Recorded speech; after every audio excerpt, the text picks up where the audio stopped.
கர்த்தருக்கு ஸ்தோத்திரம். முதலாவது தேவனுடைய நியாய தீர்ப்பானது சபையிலே துவங்கக்கூடிய காலம்.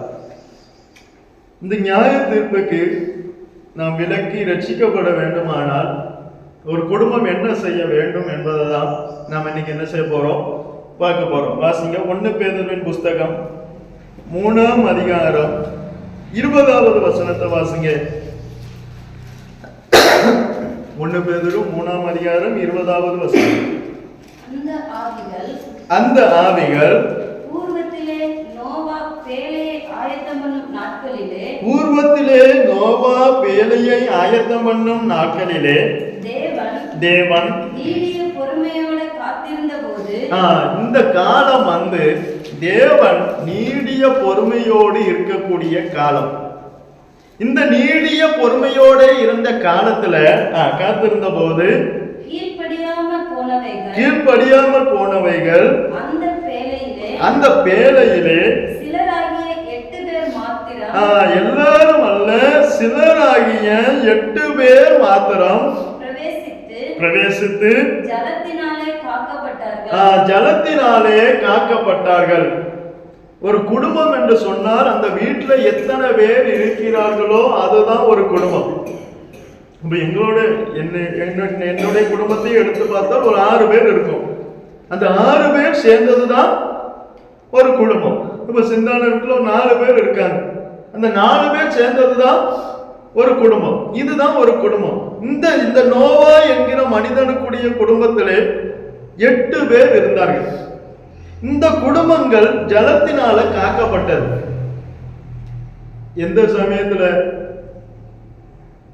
நியாய தீர்ப்பு வருகிற காலத்திலே இந்த குடும்பம் ஜலத்தினால என்ன செய்து காக்கப்பட்டது. இந்த காலம் தேவன் நீடிய பொறுமையாய் இருக்கக்கூடிய காலம். தேவன் எப்படி இருக்கார்? ஆனா நாம இந்த காலத்தை எப்படி மிஸ்யூஸ் பண்றோம், எப்படி நாம் அந்த காலத்தை பிரயோஜனப்படுத்துதோம், அது இங்க சிலரும் பார்த்திருப்பேன். ஒருத்தர் ஏச்சு கேட்டுட்டே இருந்தாலும் அவரே தான் என்ன செய்வோம். நம்ம சீமியன் இருக்கான், சீமியனை ஏச அவன் கேட்டுட்டே இருக்கான். நான் என்னதான் செய்வேன், அவனையே தான். இதே போலதான் இப்ப உள்ள அநேக குடும்பங்கள் இயேசு நீடிய பொறுமையாய் இருப்பதை கண்டு அநேக குடும்பத்துக்குள்ள என்ன போயிட்டு,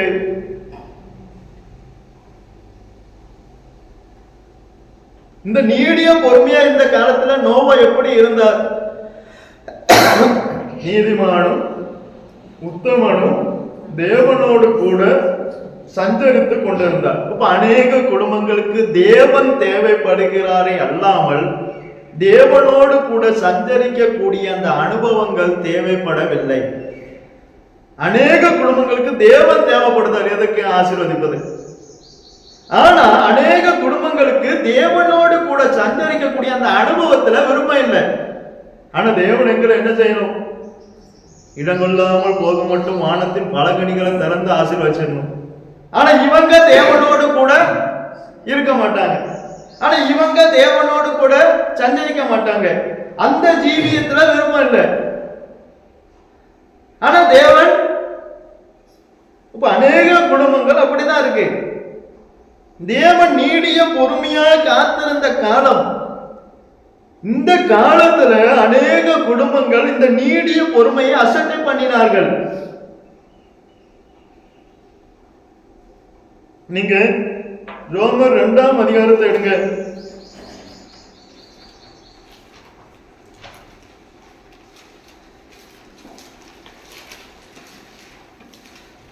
அதுல 4ஆம் வசனமும் இல்ல 3ஆம் வசனமும் 4ஆம் வசனமும் 5ஆம் வசனமும் வாசிங்க. இப்படிப்பட்டவைகளை செய்கிறவர்களை குற்றவாளிகள் என்று தீர்த்தும் அவைகளையே செய்கிறவனே நீ தேவனுடைய நியாய தீர்ப்புக்கு தப்பிக்கொள்ளலாம் என்று நினைக்கிறாயோ அல்லது தேவ தயவு நீ குணப்படும்படி உன்னை ஏவுகிறது என்று அறியாமல் தயவு, அவருடைய பொறுமை, அவருடைய நீடிய சாந்தம், இவைகளின் ஐஸ்வரியத்தை அசட்டை பண்ணுகிறாய். நமக்கு ஐஸ்வர்யம் என்னது? 2 கார் இருந்தா அது ஐஸ்வர்யம், நல்ல வீடு 3 மாடி இருந்தா அது ஐஸ்வர்யம், 2 பைக் இருந்தா அது ஐஸ்வர்யம். இது அல்ல ஐஸ்வர்யம். நமக்கு ஐஸ்வர்யம் என்னது? நம்மிடத்தில் இருக்கிற நீடிய பொறுமையும் தயவும் நீடிய சாந்தம். இதுதான் நமக்கு கர்த்தர் கொடுத்த ஐஸ்வர்யம்.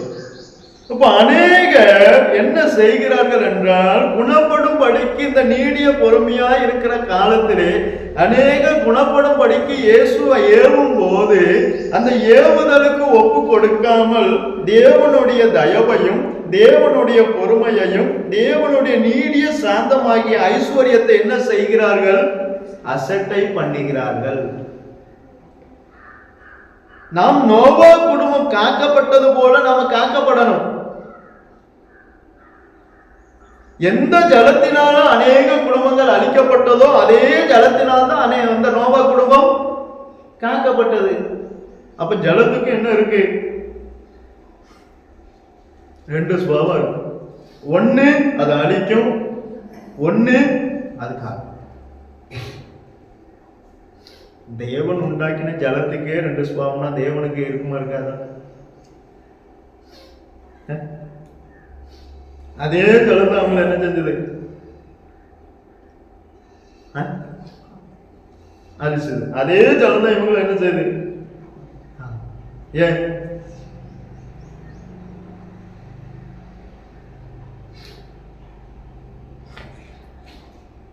அநேக குடும்பங்கள் எப்படி இருக்கு? தேவனுடைய தயவு நீடிய பொறுமை சாந்தத்தை அசட்டை பண்ணுகிறது. ஆதலால் 5ஆம் வசனத்தை வாசிங்க. உன் மன கடினத்திற்கும் குணப்படாத இருதயத்துக்கும் ஏற்றபடி தேவனுடைய நீதியுள்ள தீர்ப்பு வெளிப்படும். ஒரு வாட்டி சொல்லணும், திரும்ப அவன் இருதயத்தை கடினப்படுத்திட்டு இருந்தா விட்டுறணும். அவனுடைய மன கடினத்துக்கும் அவனுடைய குணப்படாத இருதயத்துக்கு சார்ந்தார் போல தேவனுடைய தீர்ப்பு உண்டு. சும்மா போய் அவனை மனம் திரும்பு அப்படி திரும்பி இப்படி இருக்காத சும்மா சொல்லி என்ன பிரயோஜனம்? ஐயா, அவன் மனம் திரும்பினா, அவன் குணப்பட்டா, அவன் இருதயத்தை அவன் உடைச்சா அவன் என்ன செய்யலாம்? தேவனுடைய தீர்ப்புக்கு ஏதுவாகாம இருக்கலாம். இங்க அதான் போட்டிருக்கு, தேவனுடைய தயவு ஏவும் போது அவன் குணப்படணும். குணப்படலையா விட்டுருங்க. சும்மா போட்டு அவனை போட்டு நோன்றது, ஐயா இப்படி இருக்காது. ஏன்னா பைபிள்ல இருந்து அந்த படத்தை கத்துக்கிட்டேன், அன்னையில இருந்து எல்லாம் விட்டுட்டேன். எதுக்கு? ஐயா, அவன் தேவனுடைய தீர்ப்புக்கு ஏதுவா இருந்தா அவன் மேல தேவனுடைய தீர்ப்பு வரும். வசனமே சொல்லுது. வசனம் கொஞ்சம் கடினமா தான் இருக்கு. இன்னும் தேவனுடைய வார்த்தை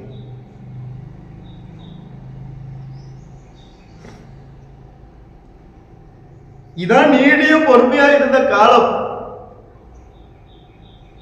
தேவனுடைய தயவு வெளிப்பட்ட காலம், தேவனுடைய நீடிய சாந்தம் வெளிப்பட்ட காலம். இந்த காலத்துலதான் நோவாவும் நோவானுடைய குடும்பமும் இந்த காலத்தை பிரோஜனப்படுத்தினாங்க. உப்பு உள்ள காலங்களை அநேகர் என்ன செய்யல? நாளைக்கு போய்க்கலாம், அடுத்த வாரம் ஜம்முனிக்கலாம், அடுத்த வருஷம் அதை கொடுத்துக்கலாம்.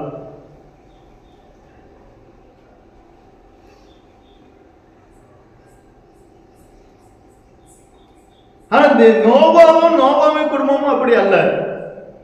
அவங்க மனம் போல போறாங்க, நானும் போறேன் இல்ல. அவங்க நிர்விசாரமா இருந்தாங்க, நானும் இருக்கேன் இல்ல. நோவா நீதிமானாய் வாழ்கிறவன் நீதிமானாய். இப்ப அநேக குடும்பத்துக்கு தேவன் வேணும், ஆனா தேவனோடு கூட சஞ்சரிக்கக்கூடிய அனுபவங்கள் தேவையில்லை. அநேக குடும்பத்துக்கு தேவன் நல்லவராக இருக்கணும் விரும்புது, ஆனா அநேக குடும்பத்துக்கு தேவனோடு ஐக்கியப்படக்கூடிய அந்த விருப்பம் இல்லை. ஆனா தேவன் வேணும். நீடிய பொறுமையா இருக்கார் இந்த காலம். ஆனா இந்த காலத்தை நாம என்ன நினைக்கிறோம்? அநேகர் இந்த காலத்துலதான் மிஸ்யூஸ் பண்றாங்க. அநேகர் இந்த காலத்தை தான் தப்பா பயன்படுத்துறாங்க. தேவன் ஏன் நீடிய பொறுமையா இருந்தாரா? அவங்கள் குணப்படும்படி. ஆனா இப்ப அநேக இந்த நீடிய பொறுமையா இருக்க காலத்துலதான் என்ன செய்தோம்? குணப்படாமையே மாறும்.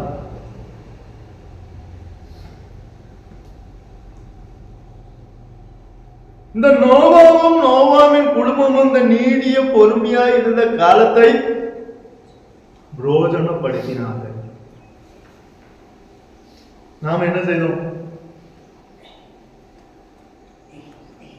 அதனாலதான் இந்த குடும்பத்துக்கு தேவனுடைய சத்தம் கேட்கப்பட்டது. அதனாலதான் இந்த குடும்பத்துக்கு தேவனுடைய எச்சரிப்பு கொடுக்கப்பட்டது. ஏன் ஐயா, நாம யாரை எச்சரிப்போம்? குணப்படாதவங்களை. ஆனா தேவன் யாருக்கு எச்சரிப்பு கொடுத்தாரா? நீதிமான் உத்தமன் தேவனோடு சஞ்சரி, அவனும் அவன் குடும்பமும் ஆயத்தப்பட வேண்டும் என்று தேவன் நோக்கமாயிருந்தார். அதுதான் நீடிய பொறுமை. நீடிய பொறுமை என்பது எதற்கு? நம்மளும் நம்ம குடும்பங்களும்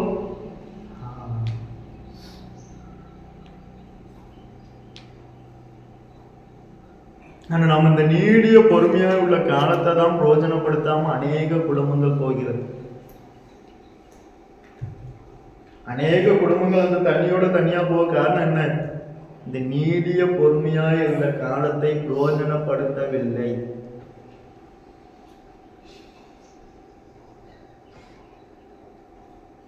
இப்ப இயேசு, நான் உன்னை காக்கும்படிக்கு நான் உன்னுடனே கூட, நாம் அப்படிதான் நிறைய பேர் இருப்பாங்க. கர்த்தர் அந்த டைம்ல என்ன காப்பாத்திடுவார். எந்த டைம்ல? எந்த டைம்? அப்ப எதுக்கு இந்த காலம்? இந்த காலம் வேண்டாமே. கர்த்தர் அந்த டைம்ல என்ன செய்வார்? என் சாத்ராக் மேஷாக் ஆபேத்நேகோ மாதிரி என்ன எரிகிற அக்கினி சூளையில இறங்கி, இதெல்லாம் அசட்டு தைரியம். இது விசுவாசம் அல்ல. நான் நிறைய பேரை பார்த்திருக்கேன். அது அசட்டு தைரியம். கர்த்தர் அந்த டைம்ல எங்களை காப்பாத்திடுவார், காப்பாற்றுவார். அந்த டைம்ல வந்தாதான் தெரியும். அது விசுவாசம் இல்ல, அசட்டு தைரியம். இப்ப நோவா இருந்திருக்கலாம், நான் தேவனோடு சஞ்சரிக்க, நான் நீதிமான் தான், நான் உத்தமன் தான், என் வேலையை கட்டணும், ஏன் என் குடும்பத்தை ஆயத்தப்படுத்தணும், அவனுக்கே அந்த பாரம் சொல்லுங்க. ஒருவனுக்கு தன்னை குறித்ததான பாரமும் தன் குடும்பத்தை குறித்ததான பாரமும் அதிகமாய் இருக்க வேண்டும். அவனால மட்டும்தான் தன்னையும் தன் குடும்பத்தையும் ஆதாயப்படுத்த முடியும். இயேசு ஊழியக்காரங்கள ஒன்று சொன்னாரு, நீ சொந்த சபையை என்ன சொன்னார்? குடும்பத்தை நடத்த அறியாமல் சபையை நீ நடத்தி என்ன பிரயோஜனம்? அப்ப இயேசு அதிகமா முக்கியத்துவம் கொடுக்கிறது எதுக்கு? குடும்பம். அதான் நோவாட்டம் சொன்னார். சாமி அவர் வாங்கிட்டார். ஏன்னா இவன் சும்மா கிடக்க மாட்டான், பிரசங்கம் பண்ணிட்டான், எவனாவது உள்ள வருவானான்னு பார்த்துட்டே கிடக்கான், ஒருத்தனும் வர மாட்டான். அதனால நோவாவை உள்ள தள்ளி என்ன செய்ய, கதவை அடைச்சி நோவாவை என்ன செஞ்சாராம்? உள்ள தள்ளினாராம். அவன் யாராவது வருவாங்க, என் மச்சான் வருவான், என் மாமா வருவான்னு இருந்துட்டு இருக்கான். கடைசி வரைக்கும் ஒருத்தரும் வரல. அதனால கர்த்தர் நோவாவை உள்ள தள்ளி என்ன செஞ்சா, கதவை பூட்டி சாவியாக இருந்தார். இவங்க கொடுத்த என்னத்துக்கு அவன் சாவி? அவ்வளவுதான். பாவையா சபையில எடுத்துக்கலாம். அங்க அதுதான் சாவி அவர் கையில. கிருபையின் வாசலுக்கு சாவி யார் கையில? அங்க எல்லாரும் போக முடியாது. பாஸ்டர் போய் ரெக்கமெண்டேஷன் பண்ணா பாஸ்டே போவாரான்னு தெரியாது. பாஸ்டர் போய் ரெக்கமெண்டேஷன் பண்ணாலும் போக முடியாது. ஏன்னா சாவி அவர் கையில. நம்ம கையில கொடுத்தா என்னத்துக்கு ஆகும்? நாம முதல்ல உள்ள போய் நின்றுட்டு எல்லாரும் வாங்க வாங்கன்னு உள்ள கூப்பிட்டு பேலைக்குள்ள அனுப்பிட்டு கதவை போட்டிடுவோம். ஆனா இயேசு அப்படியெல்லாம் செய்ய மாட்டார். நாம இயேசுவை தப்பாவே பார்க்கணும். அது ரட்சிக்கப்பட்ட போது பார்த்த இன்னும் பார்வையிலேயே தான் இயேசுவை பார்த்துட்டு இருக்கோம். அப்படின்னா ஒன்றும் பரவாயில்ல போக முடியாது. இயேசுனுடைய ஒரு பக்கத்தையே பார்க்கக்கூடாது, மறு பக்கத்தை பார்த்தாதான் நம்மளால ஆயத்தப்பட முடியும். அதை தான் நோவா பார்த்தார். அண்ணன் என்னன்னா நோவாட்ட அன்பா பேசலாமே, இயேசு பேசிருக்கலாமா அண்ணாமா? நோவா நீ நீதிமான் தான், நீ உத்தமன் தான், நீ தேவனோடு சஞ்சரிக்கலாம், எப்போ உங்களுக்கு ஏழையை கட்டு. ஆனா என்ன சொன்னாரா? அங்க என்ன செய்தி வந்தது அவனுக்கு? எபிரேயர்ல அது வாசிங்க, 11ஆம் அதிகாரம் 6ஆம் வசனம் நீங்க வாசிங்க.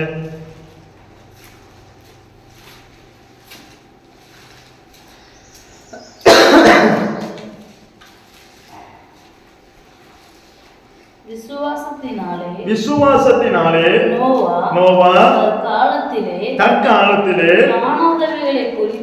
காணாதவைகளை குறித்து தேவன் எச்சரிக்கார்.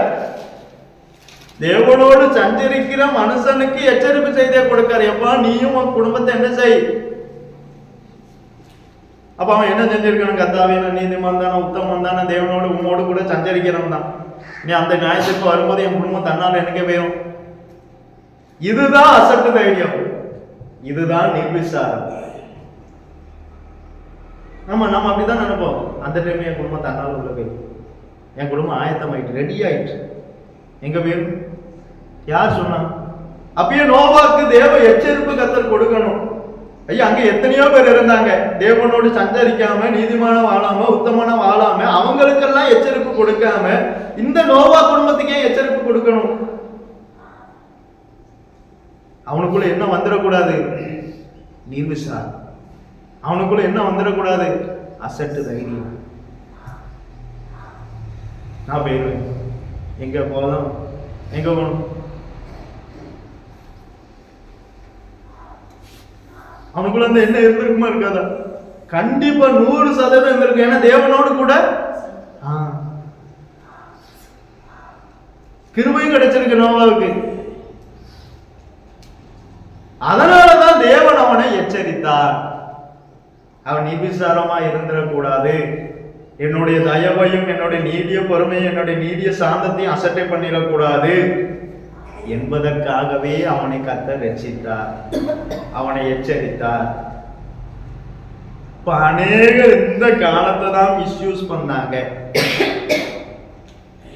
நாளைக்கு போய்க்கலாம், ஐயா ஆராதனைக்கு வரலையா, அடுத்த வாரம் வரையா, இந்த வாரம் ரொம்ப வேலையா. அப்ப நம்ம எதுக்காக கர்த்தரை தேடிட்டு இருக்கோம்? வேலை வேணும், வேலையில நல்ல ஆசீர்வாதமா இருக்கணும், அதற்காகவே தேவன் வேணுமா தவிர தேவன் சஞ்சரிக்கக்கூடிய அனுபவம் நமக்கு வேண்டாம். தேவனுக்காக ஏதாவது செய்யணுங்கிற எண்ணம் வேண்டாம். ஆனா தேவன் வேணும். தேவன் என்ன அப்படியே வானத்தை திறந்து மழையா கொட்டிடணும், கொட்டுவார். அதுல தப்பு இல்லை. நீங்க ஏதாவது செய்யணும்னு நினைச்சாதான் கொட்டுவார், ஆனாலும் கொட்டுதார். இந்த நீடிய பொறுமையையும் இந்த நீடிய சாந்தத்தையும் இந்த தயவையும் தான் நம்ம அசட்டை பண்ணணும்.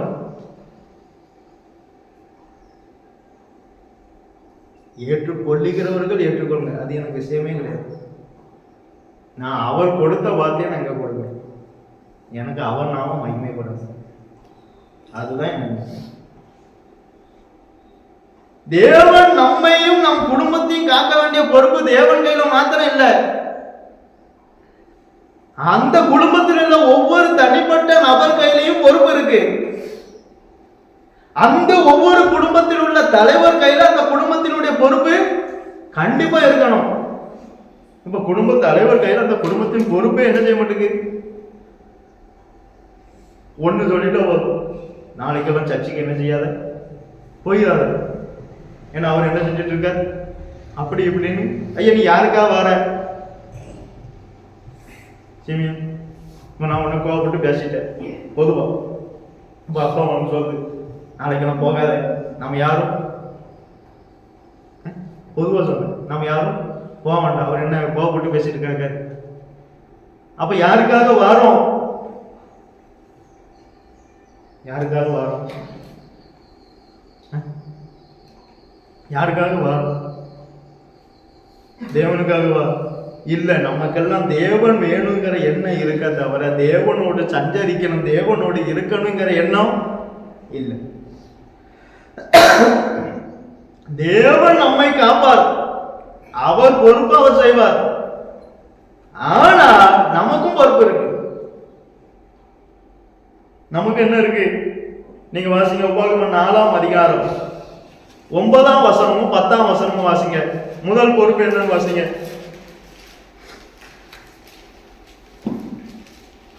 இதேதான் நாளைக்கு நான் சொல்லுவேன். நீ கண்டிப்பா எல்லாத்துக்கும் இது போகணும். வாசிங்க உபாகமம் 4ஆம் அதிகாரம் 9ஆம் வசனமும் 10ஆம் வசனம். ஓரேபிலே உன் தேவனாகிய கர்த்தருக்கு முன்பாக நீ நிற்கும் போது கர்த்தர் என்னை நோக்கி ஜனங்களை என்னிடத்தில் கூடி வர செய்து என் வார்த்தைகளை அவர்கள் கேட்கும்படி பண்ணுவேன். அவர்கள் பூமியில் உயிரோடு இருக்கும் நாளெல்லாம் எனக்கு பயந்திருக்கும்படி, நிர்விசாரமாய் இருக்கும்படி அல்ல, அசட்டு தைரியத்தோடு இருக்கும்படி அல்ல, எப்படி அவருக்கு பயந்திருக்கும்படி அவைகளை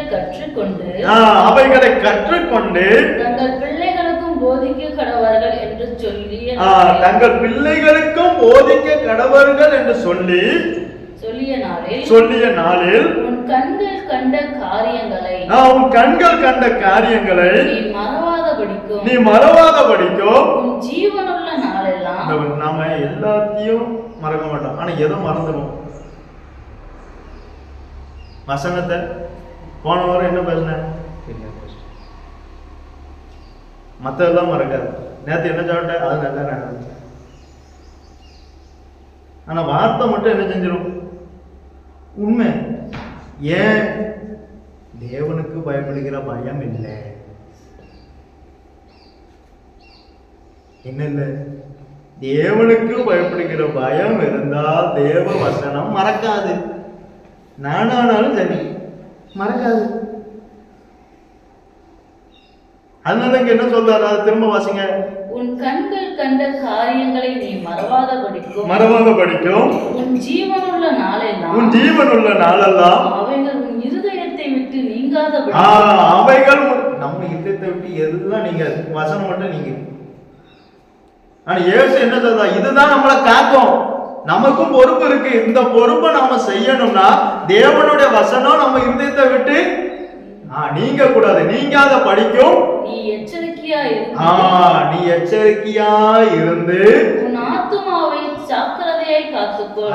இதான் அவரவருக்கு தனிப்பட்ட பொறுப்பை கர்த்தர் கொடுத்திருக்கார். பாஸ்டர் கொடுக்கல, கர்த்தரே அவரவருக்கு ஒரு பொறுப்பை கொடுத்திருக்கார். பாஸ்டருக்கும் ஒரு பொறுப்பை கொடுத்திருக்கார். என்ன பொறுப்பு? அவரவருடைய ஆத்மாவை அவரவர் காத்துக்கொள்ளணும். காத்து கொள்ளுவதற்கு இந்த வசனம் உன் இருதயத்தை விட்டு விலகாத படிக்கு எச்சரிக்கையாயிரு.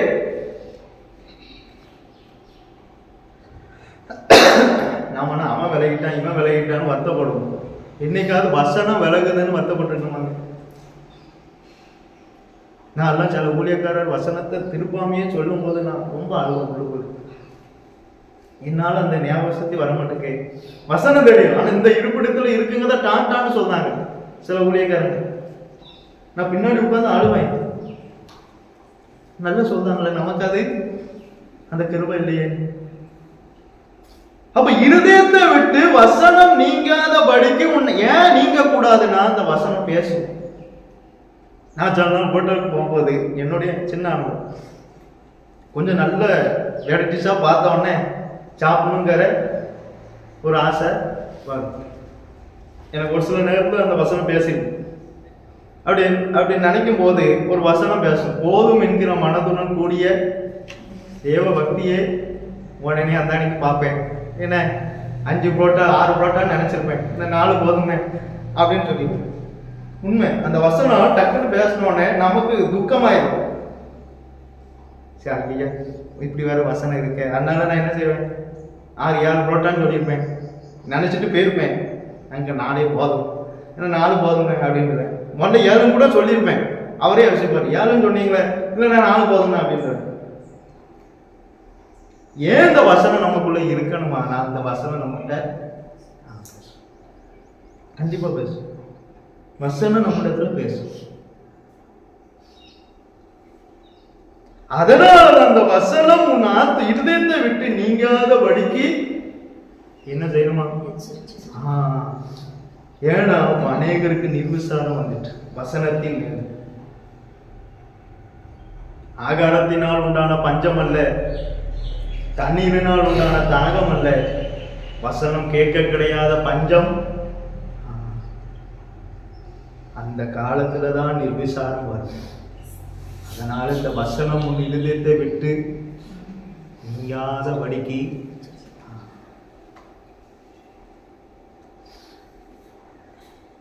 நம்முடைய இருதயத்திலும் நம்முடைய இதுல சஞ்சலத்தையும் மாம்சத்தையும் நீக்கி போடுன்னு வசனம் இருக்கா?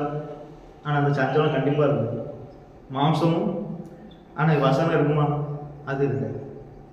எதை நீக்கி போடுன்னு சொன்னாரோ அதை நீக்க மாட்டோம், எதை நீக்க கூடாதுன்னு சொன்னாரோ அதெல்லாம் நீங்க போய். நமக்கு வேண்டிய எல்லாமே இந்த பைபிள்ல இருக்கு. கர்த்தர் ஏதோ கிருபையா சிம்பிளா இந்த பைபிளை தண்டார், ஒரு 1000 ரூபாய்க்குள்ள. அடுத்து வாசிங்க சங்கீதம்.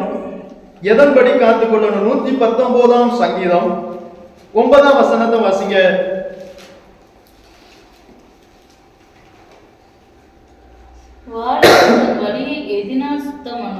வாலிபன் தன் வழியை எதினால் சுத்தம் பண்ணுவான்?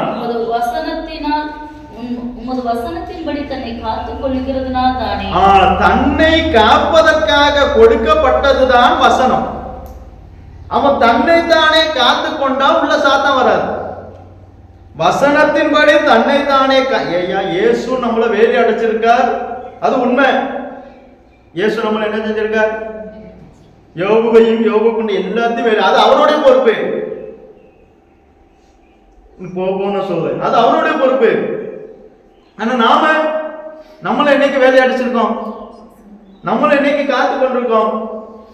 நம்மளை காத்துக் கொள்வதற்காக கொடுக்கப்பட்டது என்னது? வசனம். கர்த்தர் நம்மை காப்பதற்காக கொடுக்கப்பட்டது அல்ல வசனம், நம்மை நாமே காத்துக் கொள்வதற்காக கொடுக்கப்பட்டதுதான் வசனம். கர்த்தர் நம்மை காப்பாற்றுவதற்கு வசனமே தேவையில்லை, அவரே வார்த்தையா இருக்கார். ஆனா நம்மை நாமே காத்துக் கொள்வதற்காக கொடுக்கப்பட்டதுதான் வசனம். இந்த வசனத்தின்படி நம்ம காத்துக்கொள்ளும். இதுக்காக தான் கர்த்தர் என்ன தந்தார்? தாவீது என்ன சொல்றார்? 119ஆம் சங்கீதம் 44ஆம் வசனத்தை வாசிங்க. தாவீது என்ன சொல்றாருன்னு பாருங்க. நான் எப்பொழுதும் என்றைக்கும் உமது வேதத்தை காத்துக் கொள்ளுவேன். ஏன்னா அது என்ன காக்கும்? நீ அவருடைய வேதத்தை காத்து கொண்டால் அந்த வேதம் உன்னை காத்துக்கொள்ளும். நீ அவருடைய வேதத்தை விட்டு விட்டால் அவர் உன்னை என்றென்றைக்கும் கைவிடுவார். தாவீது சாலமோன்கிட்ட போகும்போது சொல்லிட்டு பாரு, என் மகனாகிய சாலமோனே, நீ அவரை விட்டு விட்டால் அவர் உன்னை என்றென்றைக்கும் கைவிடுவார். சொல்லித்தான் போற. ஏன்னா நான் அவருடைய வேதத்தை காத்து கொண்டேன், அதனால் அந்த வேதம் என்னை காத்துச்சு. நான் அந்த வேதத்தை விட்டு விடாமல் இருந்தேன், ஆதலால் அந்த வேதம் என்னை விட்டு விடாமல் இருந்தது. நான் அந்த வேதத்தை கைவிடாமல் இருந்தேன், ஆதலால் அந்த வேதம் என்னை கைவிடாமல் இருந்தது. நான் அந்த வேதத்தை கண்மணி போல காத்தேன், ஆதலால் அந்த வேதம் என்னை கண்மணி போல. வசனம் நமக்கு தந்தது நம்மை, கர்த்தர் நம்மை காப்பதற்காக கொடுக்கப்பட்டது அல்ல வசனம். வசனம் நம்மை. சரி, நான் இங்க கர்த்தர் காப்பாருன்னு சொல்றேன். ஏசாயா 27ஆம் அதிகாரம் 2ஆம் வசனம் 3ஆம் வசனம் வாசிங்க. அதுல ஒரு வசனம் போட்டுருக்கு பாருங்க. ஏசாயா 27 2ஆம் அதிகாரம் 2ஆம் வசனம் 3ஆம் வசனம். அக்காலத்திலே நல்ல திராட்சரசத்தை தரும் திராட்சை தோட்டம் உண்டாயிருக்கும். அதை குறித்து பாடுங்கள். அதை குறித்து பாடுங்கள். கர்த்தராகிய நான் அதை காப்பாற்றி அடிக்கடி அதற்கு தண்ணீர் பாய்ச்சி ஒருவரும் அதை சேதப்படுத்தாதபடிக்கு அதை இரவும் பகலும் காத்துக்கொள்வேன். இரவும் பகலும் எது திராட்சை தோட்டத்தை. இப்ப அடுத்த சங்கீதம் 80ஆம் சங்கீதம் 12ஆம் வசனமும் 13ஆம் வசனமும் வாசிங்க. இப்பொழுதோ அப்பொழுது அதை இரவும் பகலும் காத்து கொண்டிருந்த கர்த்தர் இப்பொழுதோ வழி நடக்கிற யாவரும் அதை பறிக்கும்படியாக அதன் அடைப்புகளை ஏன் தகர்த்து போட்டு காட்டுப்பன்றி அதை உழுது போடுகிறது. வெளியின் மிருகங்கள் அதை மேய்ந்து போடுகிறது. வெளியின் மிருகங்களும் அதை மேய்ந்து. அப்ப தோட்டத்துக்குள்ள என்ன வந்துட்டு இரவும் பகலும் காத்த கர்த்தர் தான். அப்ப அவருடைய வேலையை எடுத்துட்டார். ஏன் எடுத்தார்? இது தன்னை தானே காக்காதவன் இடத்துல நல்ல கனியை கொடுக்க முடியும். இரவும் பகலும் காத்த கர்த்தர் தான். ஆனா இப்ப என்ன வந்துதான்? காட்டு பண்ணி என்ன வந்துட்டு உள்ள. இப்ப ஏதேன் தோட்டத்துல என்ன வந்தது? கர்த்தரோடு உலாவுகிற குடும்பம் தான். கர்த்தரும் அந்த குடும்பத்தோடு உலாவினார். அப்ப அந்த தோட்டத்துல என்ன வரலாமா? சர்ப்பம் வரலாமா? ஆதாம்கிட்ட என்ன சொன்னார்? ஆதாம்கிட்ட என்ன சொன்னார்?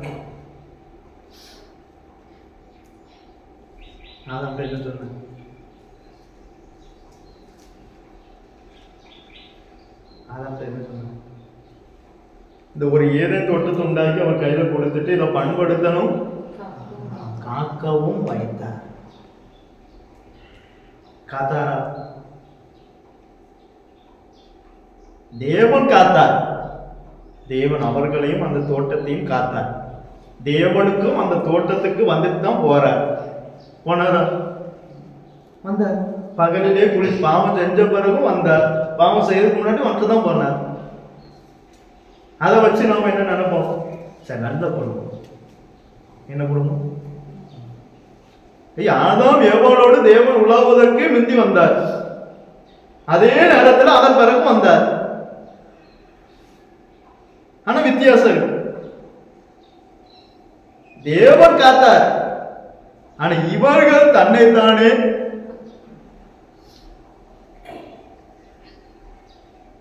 ஒரு குடும்பத்துல 8 பேர் இருந்தாலும் அந்த 8 பேரும் முதலாவது தன்னைத்தானே காத்து கொள்ளணும்.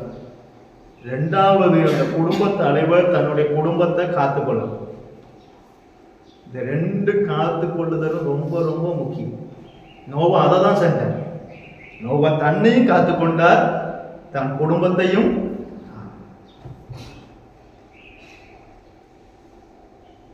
அந்த குடும்பத்தை எத்தனை பேர் இருந்தார், சிறியோர் முதல் பெரியோர் வரை தன்னை தானே காத்துக்கொள்ளணும். இரண்டாவது அந்த குடும்ப தலைவர் தன் குடும்பத்தை.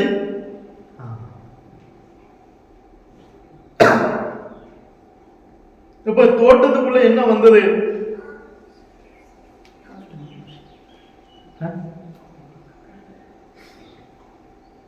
அப்ப இந்த வஞ்சிக்கிற சர்ப்பம் உள்ள வர காரணம் என்ன? இந்த வஞ்சிக்கிற ஆவி உள்ள வர காரணம் என்ன? நமக்குள்ள ஆவி உள்ள வர காரணம் நானானது சாத்தான் இல்லை, தேவனும் இல்லை. யாரு? நம்ம தான். நாம என்ன சொல்லுவோம்? சாத்தான் என்ன செய்ய மாட்டேங்கான், என்னை விட்டு போகவே மாட்டேங்கான். சாத்தான் இப்ப சாத்தான் எனக்குள்ள வரணும். இப்ப சாத்தான் காரணமா, இயேசு காரணமா, நான் காரணமா? சாத்தான்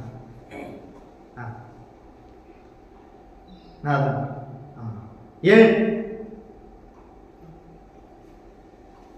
காக்கல? தன்னைத்தானே தன்னைத்தானே காக்காததுனாலதான் சாத்தான் வரும். அப்ப நீங்க 1 யோவான் 1ஆம் அதிகாரம் 8ஆம் வசனத்தை வாசிங்க. அந்த வசனம் என்ன சொல்லுன்னு பாருங்க. 1 யோவான் 1ஆம் அதிகாரம் 8ஆம் வசனம். நமக்கு பாவமில்லை என்போமானால் நமக்கு பாவம் இல்லை என்போமானால் நம்மை நாமே வஞ்சிக்கிறவர்களாய் இருப்போம். சத்தியம் நமக்குள் இராது. இந்த வஞ்சக ஆவி உள்ள ஒரு காரணம் சத்தியம் உள்ள இல்லை. கேட்கக்கூடிய சத்தியம் எல்லாம் எங்க போகுது? கொடுத்தது எதுக்கு சத்தியத்தை? உங்களுடைய வசனமே சத்தியம். அந்த சத்தியத்தினாலே இவர்களை பரிசுத்தமாக்கணும்னு இயேசு ஜெபம் பண்ணார். கொடுத்த சத்தியம் எங்க?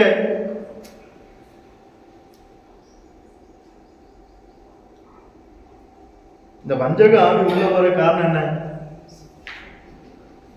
அந்த சத்தியத்தினால தோட்டத்தை காக்கல, குடும்பத்தை காக்கல, அந்த வசனத்தின்படி தன்னை காக்கல, தன் குடும்பத்தை காக்கல. இதனாலதான் ஆகும். நம்ம தேவனை சொல்லியும் பிரயோஜனம் இல்லை, சாத்தான சொல்லியும் பிரயோஜனம் இல்லை. சாத்தானே நான் பாட்டுக்கு இருக்கேன், நான் ஒன்றும் எல்லாரும் என்ன சொல்லிய, நானே அவர் என் தலைய நசிக்கிட்டாரு, இன்னும் கொஞ்ச காலம் தான் எனக்கு இருக்கு அப்படின்னு அவனே வருத்தப்பட்டு இருந்தான். இல்லை நாம வேற அவனே சாத்தான்னு சொல்லிட்டு நம்ம தாங்க காரணம். இதுதான் நமக்குள்ள சத்தியம் இல்லாததுனாலதான் நம்மை நாமே நிதானித்து அறியக்கூடிய அறிவு இல்லை. அதனாலதான் அவர் வஞ்சிக்கப்படுதார்.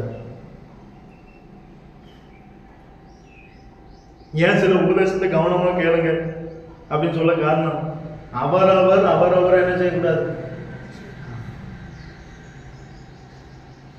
அவரவரை காத்து கொண்டாலே அவரவர் என்ன செய்யலாம், பரலோகத்துக்கு ஆயத்தமாகலாம்.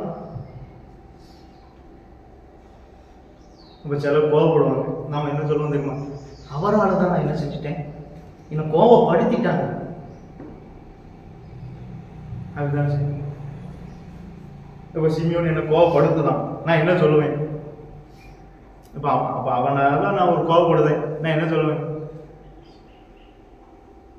நம்மளாம் என்ன சொல்லுவோம்? வளர்ச்சிட்டாலே அவன் என்ன கோவப்படுத்திட்டான் பார்த்துக்கிறேன், அதனால நான்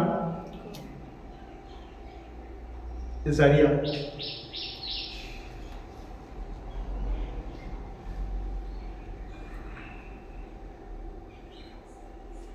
அவருக்கு நான் என்ன காத்து கொள்ளாததுனாலதான் நான் என்ன செஞ்சிருக்கேன், கோவப்பட்டிருக்கேன். நான் என்ன காத்து கொள்ளாததான் நான் வஞ்சிக்கப்பட்டிருக்கேன். நான் என்ன காத்து கொள்ளாததான் நான் பொறாமைப்பட்டிருக்கேன். நான் என்ன காத்து கொள்ளாதான் சகிக்கக்கூடிய தன்மை இல்லை.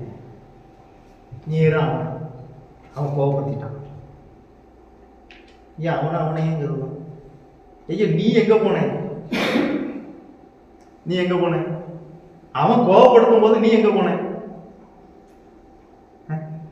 அவன் கோவப்படுத்தினான், இவன் ஏன் கோவப்பட்டான்?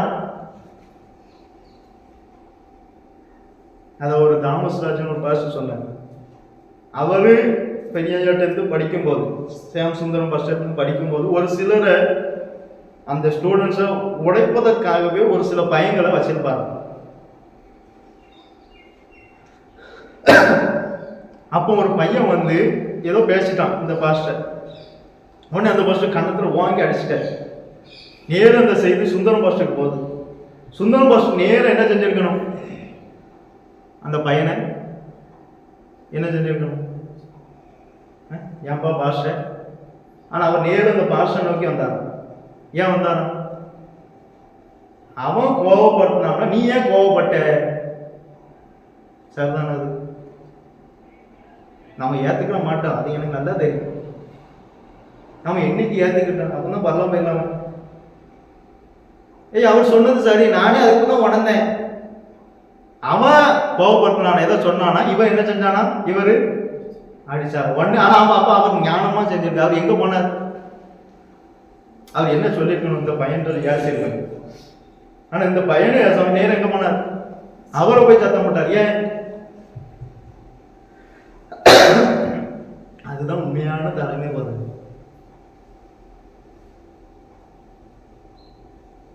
அப்ப இயேசு காரி துப்புனாங்க. இயேசு என்ன செஞ்சிருக்கணும்? அவர் சொன்னால் ஆகும். அவர் கட்டளையிட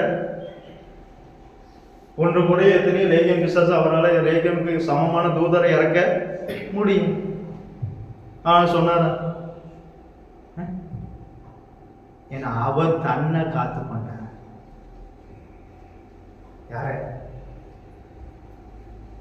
யார தன்னை அவர் காத்து கொண்டார். அவர் பிதாவினுடைய சத்தியத்தினால அவரை காத்து கொண்டார்.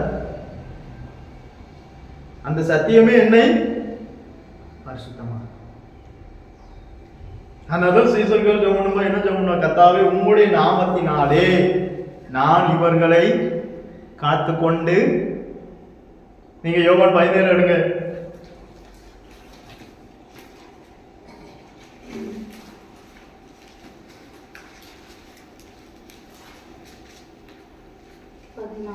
பதினொன்னு முதல் வாசிங்க.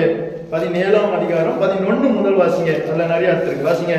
நான் இனி உலகத்தில் இரேன், இவர்கள் உலகத்தில் இருக்கிறார்கள். நான் உம்மிடத்துக்கு வருகிறேன்.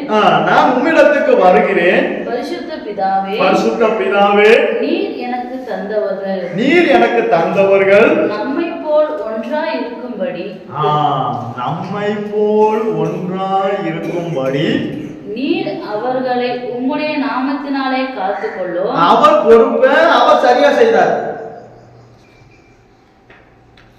பிதா என்ன செய்தார்? நம்மள காத்துக்கொண்டார். ஆனா நாம அவரோடு கூட ஒன்றா இராதபடிக்கு பிளவு வர காரணம் யாரு? சாத்தான். நம்மை நாம காக்கல. இயேசு என்ன சொன்னார்? நீர் எனக்கு தந்தவர்கள் நம்மை போல ஒன்றா இருக்கும்படி நீர் அவர்களை உங்களுடைய நாமத்தினாலே காத்துக்கொள்ளும். அவர் ஜெபம் பண்ணிட்டார். அந்த ஜெபம் அவங்களை காக்கும். ஆனா அவரோடு கூட இந்த சீசர்கள் ஒன்றா இருக்க கூடாதபடிக்கு பிளவு வர காரணம் என்ன? இவர்கள் தன்னை தானே காத்துக்கொள்ளவில்லை.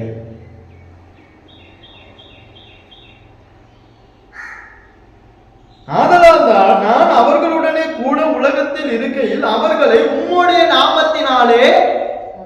அப்ப நம்ம குடும்பத்தை நம்முடைய சுய திறமையிலேயோ நம்முடைய தைரியத்திலே காக்க முடியாது. நைட்டு சில தூங்குமா சொல்லுவாங்க, யாராவது திருத்தம் வந்தா என்ன தெரியும்? அது நான் இருக்கும்ல. யாரு ஒருத்தன் வந்தா பிடிச்சிடலாம், 10 பேர் வந்தா. சரி, இப்போ நைட்டு உங்கள் வீட்டுக்கு திருத்தம் வரான், நீ என்ன சொல்வ? வரட்டும், நான் இருக்கேன். ஆனா இயேசு என்ன சொல்றார்? அவர் சொல்ல ஆகும், அவர் கட்டளையிட நிற்கும். ஆனா அவர் சொல்றார், நான் அவர்களுடனே உலகத்துல இருக்கேன். ஆனா நான் அவங்களை காக்கல, நான் அவர்களை உம்முடைய நாமத்தினாலே காத்து கொண்டே. யாருடைய நாமத்தினால? அப்ப இயேசு எல்லாமே பிதாவினுடைய நாம மகிமைக்காகவே செஞ்சிருக்காரு. அப்ப அவர் என்ன சொல்லணும்? நான் உலகத்தில் இருக்கிறேன், நானே இவர்களை என்ன செய்தேன் சொல்லணும். ஆனா இயேசு என்ன சொன்னாரா? நான் உலகத்துல இருக்கேன், ஆனா நான் காக்கல, நீர் எனக்கு கொடுத்த உங்களுடைய நாமத்தினால நான் இவங்களை என்ன செய்தேன்? நீர் எனக்கு தந்தவர்களை காத்து கொண்டு வந்தேன், வேத வாக்கியம் நிறைவேறத்தக்கதாக கேட்டின் மகன் கெட்டு போனான். அப்ப யூதாஸ் கெட்டு போக காரணம் யாரு? சாத்தான். சொல்லுங்க,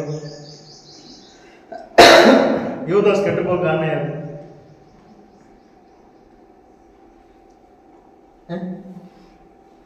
யூதாஸ் கெட்டு போக காரணம் யாரு? கத்தரா? ஏன் கத்தர் எல்லாரையும் தான் காத்தார். கத்தர் எல்லாரையும் தான் காத்தார். பச்சைபலம் இல்லாத தேவன் கத்தர் எல்லாத்தையும் தான். அப்ப யூதாஸ் கெட்டு போக காரணம் என்ன?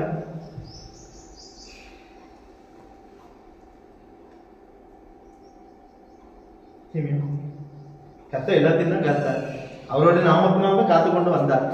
ஆனா யூதாஸ் மாத்திரம் கெட்டு போக காரணம் என்ன?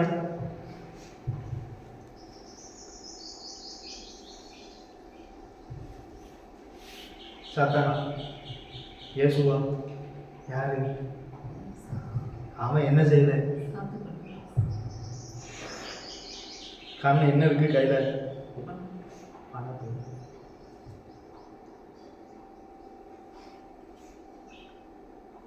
கர்த்தர் நமக்கு ஒரு பொறுப்பை தந்தா அந்த பொறுப்புல நமக்கு ஆசையோ எதுவுமே வரக்கூடாது. பணப்பையங்கிற ஒரு பொறுப்பை கொடுத்தார். வர காணிக்கலாம் இவர் தான் என்ன செய்வார்? வாங்கி அந்த அப்பெல்லாம் ஒரு பை உண்டு, அந்த பையில போட்டு வைப்பார். அப்ப இவருக்கு என்ன என்ன இருக்கும்? பணம் ஜார என்ன வந்துடும். இதே போல நம்ம கையில கர்த்தர் ஒரு சேமிப்பு தந்தா அந்த சேமிப்பு மேல நமக்கு ஆசை போகக்கூடாது. நம்ம கையில ஒரு பணத்தை தந்தா அந்த பணத்து மேல ஆசை போகக்கூடாது. நம்ம கையில ஒரு காணிக்கை தந்தா அந்த காணிக்கை மேல ஆசை போகக்கூடாது. தந்தவர் மேலதான் நோக்கம் இருக்கணும். ஏன்னா தந்தவர் தான் திரும்ப தருவார். இது திரும்ப ஊருமா? ஊராது. இப்ப என் கையில கர்த்தர் ஒரு 1000 ரூபாய் காணிக்கை தரான்னா அந்த காணிக்கை மேல என் நோக்கம் போகக்கூடாது. இதை தந்தவர் மேலதான் என் நோக்கம் இருக்கணும். ஏன்னா இந்த காணிக்கை எனக்கு திரும்ப இன்னொரு 1000 தராது. ஆனா தந்தவர் கொடுங்கள் அப்பொழுது உங்களுக்கு கூட அவர் தான் தருவார். ஒரு குடும்பத்துக்கு 2. நான் இதை எடுக்கும் போதே என் குடும்பத்துக்காக நான் ஜெபம் பண்ணேன். நோவாவுடைய வாழ்க்கையை பார்த்தேன். இந்த 2 ஜெபத்தை நான் பண்ணேன்.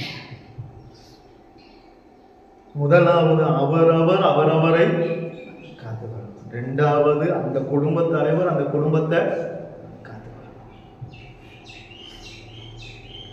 சோதம் குமார பட்டணத்தில் இருக்கும்போது லோத்துவும் லோத்தினுடைய மனைவியும் தன்னையும் தன் குடும்பத்தையும் அழகா காத்து கொண்டாங்க. பாவம் நிறைந்த உலகத்துல அழகா காத்து கொண்டாங்க. எப்போ அந்த அம்மா தாயார் தன்னை காத்துக்கொள்ள முடியாமல் உப்பு தூணாக மாறினாலோ அதன் பிறகு அந்த குடும்பமே என்ன செஞ்சிட்டு அழிஞ்சு போச்சு. உண்மை. நீங்க வேதத்தை எடுத்து படிங்க. அது வரைக்கும் தன்னை காத்து கொண்டவர்கள் எப்பொழுது தன்னை காத்துக்கொள்ள முடியாமல் உப்பு தூணாக மாறினார்களோ அன்று முதல் தன்னுடைய குடும்பம் சோதம் குமார பட்டணத்திலே தன்னைத்தானே என்ன செஞ்சிருக்காங்க? காத்து கொண்டிருக்காங்க. ஆனா அந்த பட்டணத்தை விட்டு வெளியே வந்தபோது தன் குடும்பத்தை என்ன செய்ய முடியல. ஒரு குடும்பம் காக்கப்படுவதற்கு 2 வேணும். 1 நாமளை காத்துக்கொள்ளணும். 2 நம்ம குடும்பத்தை நாம காத்துக்கொள்ளணும். எதன்படி? நம்முடைய திறமையின்படி அல்ல, நம்முடைய சுயத்தின்படி அல்ல, இந்த நாமத்தினால் நம்முடைய வசனத்தின்படி நடக்கும், அவருடைய சித்தத்தின்படி நடக்கும். நம்மை காத்துக்கொள்ளும். அந்த குடும்பம் வரப்போகிற கோபாக்கினை தீர்ப்புக்கு உட்படாது. சிலராகிய 8 பேர் மாத்திரம் ஜலத்தினாலே காக்கப்பட்டார். ஏலி ஆசாரியால தன் குடும்பத்தை காக்க முடியல, தன் பிள்ளைகளை காக்க முடியல. சேதமா அந்தந்த குடும்பத்துக்கு அந்தந்த குடும்ப தலைவர் தான் வரும். அந்தந்த நபருக்கு அந்தந்த நபர் தான் வரும். எனக்கு நான் தான் பொறுப்பு, என் குடும்பத்துக்கும். அப்ப நம்ம மேல 2 கடமை வருது. குடும்ப தலைவர் மேல. நீங்க அநேகர் இல்லை, நாளைக்கு நான் பேசுறேன்.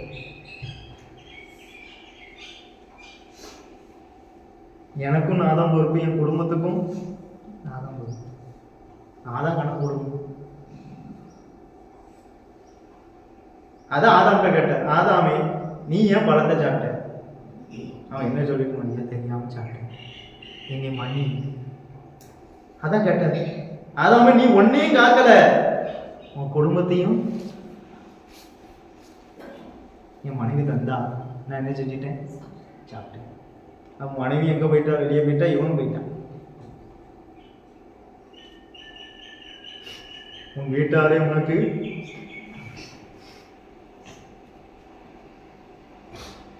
அவன் சாப்பிட்டா நீ ஏன் சாப்பிடுவ? என் மனைவி சாப்பிட சொன்னாங்க, அதனால நான் சாப்பிட்டேன். அதான் ஆதாம்கிட்ட கேட்டார், ஆதாமே என் மனைவி சாப்பிட்டதான் உன் முதல்ல கேட்டாரா? உன் மனைவியே அந்த பழத்தை பறிச்சானா கேட்டாரு. நீ ஏன் நான் புசிக்க கூடாது என்று சொன்ன கனியை நீ ஏன், அப்ப அந்த வசனத்தின்படி நீ ஏன் ஒன்றை முதலாவது காக்கல? அதை தான் கேட்பேன். நான் உனக்கு தந்த வசனத்தின்படி நீ ஏன் ஒன்றை முதலாவது, அதுக்கப்புறம் தான் ரெண்டாவதா போடணும். இதன்படி காத்துக்கொள்ளணும். பாஸ்டர்லாம் பரலோகத்தெல்லாம் கூட்டு போக முடியாது, கண்டிப்பா கூட்டு போகவும் மாட்டார். இதுதான் நம்மளை எங்க கூட்டு போகும்? பரலோகத்துக்கு கூட்டு போகும். இதை அல்லாமல் வேறு ஒருவராலும் ரட்சிப்பு இல்லை.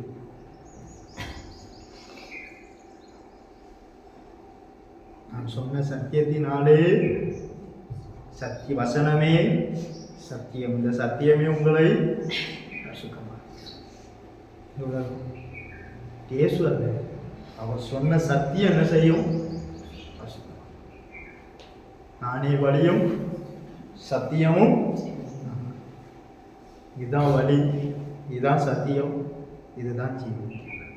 இதை அல்லாமல் ஒருவனும் பிதாவினிடத்துக்கு ஒருவனுண்டார். இல்லை பாஸ்டர் போகலாம், இல்லை அவரிடத்துல அன்பு புரிகிறவர் போகலாம், இல்லை பாவத்தை ஜெயித்தவர்கள் போகலாம், அப்படி ஏதாவது சொன்னாரா? இல்லை, ஒருவனும் போக முடியாது. இந்த வழியில, இந்த சத்தியத்துல, இந்த ஜீவன் வழியா போகலன்னா ஒருவரும் பிரவேசிக்க முடியாது. ஜெபிப்போம். நல்ல பிதாவே, உம்மை துதிக்கிறேன் கர்த்தாவே. நீர் எனக்கு கொடுத்த வார்த்தை நான் அவர்களுக்கு அப்படியே கொடுத்தேன் அப்பா. ஆதலால் பூமியிலே நான் உம்மை மகிமைப்படுத்தினேன், இன்னமும் மகிமைப்படுத்துவேன் கர்த்தாவே. இன்னமும் மகிமைப்படுத்த கிருபதாரும் கர்த்தாவே. இந்த வசனத்தின்படி தன்னை காத்துக்கொள்ள கிருபதாரும், தன் குடும்பத்தை காத்துக்கொள்ள கிருபதாரும் கர்த்தாவே. இயேசுவே, வந்த ஒவ்வொருவரை நீரே ஆசீர்வதியும். உம்முடைய நாம மாத்திரம் மகிமைப்படட்டும். இயேசுவின் நாமத்தினால் ஜெபம் கேளும் ஜீவனுள்ள நல்ல பிதாவே, ஆமென்.